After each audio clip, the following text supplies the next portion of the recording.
فرمایا میں ضرور تمہیں آزماؤں گا، میں ضرور تمہیں آزماؤں گا، خوف دے کر، جانوں مالوں پھلوں کی کمی دے کر، اور اگر تم نے صبر کیا تو میرے محبوب انہیں جنت کی اور میری رحمت کی خوشخبری سنا دیجئے۔ اگر کوئی نیک بیمار پڑ جائے تو اس کی اللہ آزمائش فرما رہا ہوتا ہے، اس کی اللہ آزمائش کرتا ہے، اللہ تبارک و تعالیٰ اس پر فضل فرماتا ہے، اس کی آزمائش کرتا ہے۔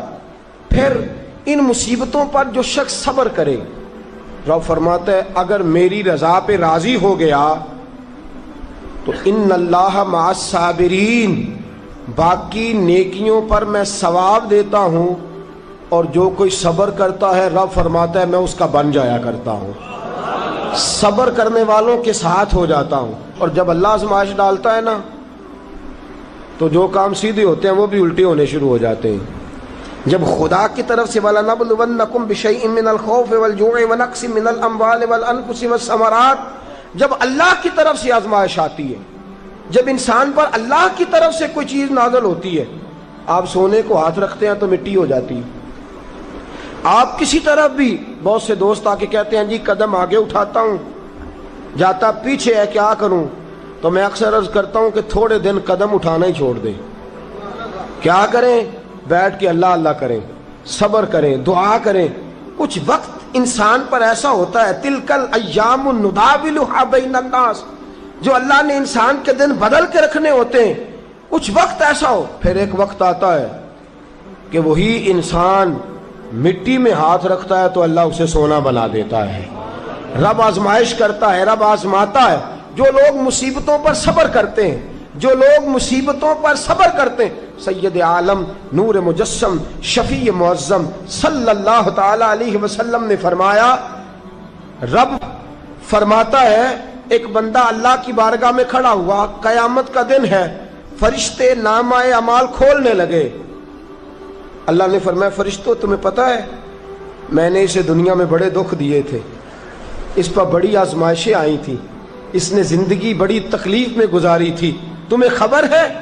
یا اللہ ہم جانتے ہیں بڑا صابر ہے، بڑا صابر ہے، اس نے صبر کے ساتھ وقت گزارا، صبر کے ساتھ اپنے اوقات کو طے کیا۔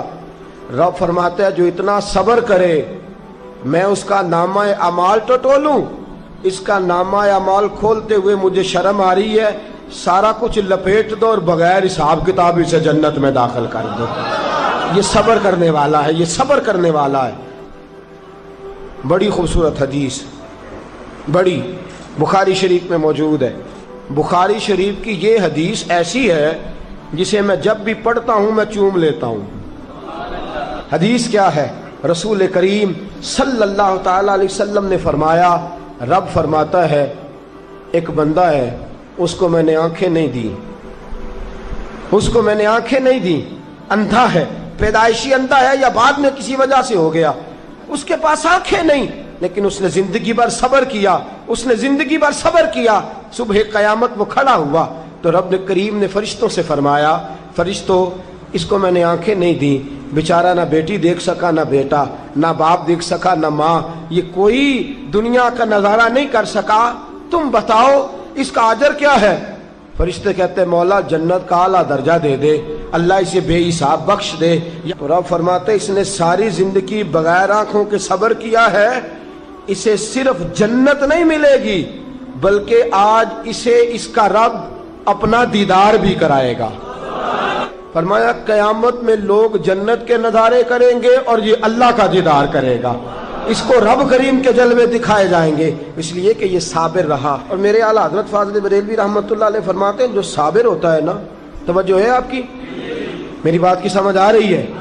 اعلیٰ حضرت فرماتے ہیں بڑا قیمتی جملہ، فرماتے ہیں جو صابر ہوتا ہے وہ سکون میں ہوتا ہے۔ شیخ سعدی رحمۃ اللہ تعالی علیہ کے پاس ایک شخص آیا، کہنے لگا حضرت جی دیکھیں نا میرے پاس اتنے بھی پیسے نہیں کہ میں جوتے لے سکوں، کیوں؟ فرمایا صبر کر اللہ دے گا۔ کہنے لگا جی صبر ہی کیا ساری عمر، اس نے جوتے لینے کے برابر بھی پیسے نہیں دیے، ننگے پاؤں پھر رہا ہوں۔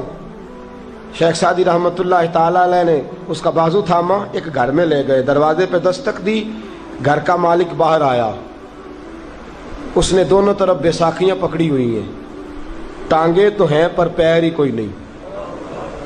فرمانے لگے بتا یہ اچھا ہے کہ تو کہنے لگا جی میں آپ سے بھی معافی مانگتا ہوں، اپنے رب سے بھی معافی مانگتا ہوں۔ نبی پاک صلی اللہ تعالی علیہ وسلم نے فرمایا خدا اگر تجھے مصیبت دیتا ہے نا،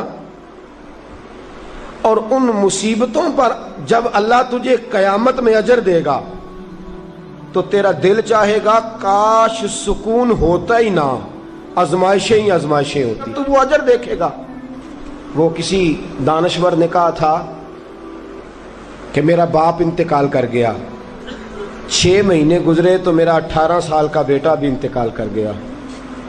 کہنے لگے میں نے اپنے 80 سال کے باپ کا جنازہ اٹھایا تو میری کمر نہیں جھکی، لیکن جب 18 سال کے بیٹے کا جنازہ اٹھانے لگا تو میری کمر جھک گئی، اور رو کے کہنے لگا لوگوں باپ کا جنازہ پڑھنا آسان ہے، دعا کرو کسی کو بیٹے کا جنازہ نہ پڑھنا پڑ جائے، بڑا مشکل کام ہے، بڑا کٹھن مرحلہ ہے۔ حضرت ابو ہریرہ رضی اللہ تعالیٰ عنہ فرماتے ہیں اللہ کے محبوب صلی اللہ تعالیٰ علیہ وآلہ وسلم کے صاحبزادے جناب ابراہیم علیہ السلام فرماتے ہیں حضور کے صاحبزادے آپ رات کو جب ان کی ولادت ہوئی تو نبی کریم علیہ السلام ہمارے درمیان آئے۔ جاگیے ذرا غور فرمائیے گا بات پہ۔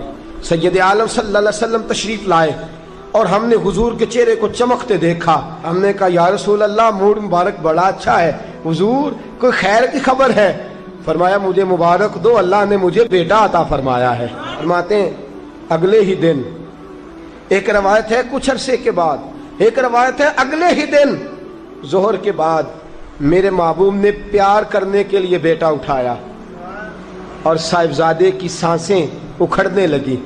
رسول پاک کے صاحبزادے نبی پاک کے مقدس ہاتھوں میں سانسیں اکھڑ رہی ہیں، حضور کے دستے مبارک میں صاحبزادے نے وصال کر دیا۔ آنکھیں بند کی تو نبی کریم کی مقدس آنکھوں میں آنسو آئے۔ رات خوشی تھی، رات حضور مبارکیں وصول کر رہے تھے، رات مسکرا رہے تھے، ایک ہی تو رات گزری ہے، 24 ہی تو گھنٹے ہوئے ہیں، آنکھوں میں آنسو بھر آئے ہیں۔ حضرت عبداللہ ابن عمر رضی اللہ تعالیٰ عنہ عرض کرتے ہیں یا رسول اللہ آپ رو رہے ہیں؟ حضور صاحبزادے کا انتقال ہوا تو رو رہے ہیں؟ نبی رحمت صلی اللہ تعالی علیہ وسلم نے فرمایا عبداللہ دل میرا غمزدہ ہے، آنکھوں میں آنسو ہیں، پر میں اپنی زبان سے وہی جملے کہوں گا جس سے میرا اللہ راضی ہوگا، میں کوئی بے صبری والی بات نہیں کروں گا۔ اور یاد رکھیے مصیبتیں اللہ کے پیاروں پر آتی ہیں۔ 500 سال فرعون نے دعویٰ خدائی کیا ہے معاذ اللہ، 300 سال فرعون کا حال یہ تھا کہ ننگے پاؤں کانٹوں پہ چلتا تھا، اور اس